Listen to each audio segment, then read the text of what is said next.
In today's video, I'm going to teach you how to connect Looker Studio in Windsor AI. By the end, you'll have your Windsor AI data flowing into Looker Studio so you can start reporting with confidence. First, head to Windsor AI and open the data preview area. Make sure you're signed in so the platform can access your connected sources. On that page, scroll down until you find the section called Data Destinations. This is where Windsor AI lists all the places you can send your data. In the search or filter box there, type Data Studio.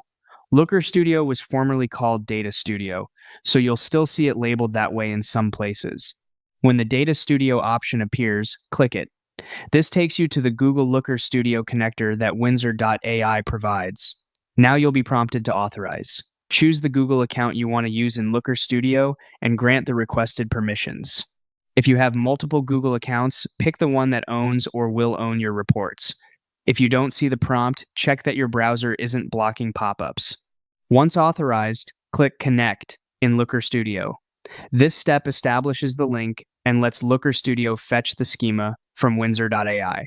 After a moment, you'll land on the fields view. Here, you can see all available dimensions and metrics coming from Windsor AI. Take a quick look to make sure the fields you expect are present and that their types look right. When you're ready, click Create Report. Looker Studio will ask you to confirm adding this data source to a new report, so click Create Report again to proceed. Your blank report canvas will open with the Windsor AI data source attached, and you're ready to build visualizations using your connected data. That's it. You navigated to Windsor AI, found the data destinations, selected the Data Studio connector, authorized your Google account, connected, reviewed your fields, and created a new report. If you run into authorization issues, double-check the Google account you selected and try reloading the connector page. Thanks for watching, and happy reporting.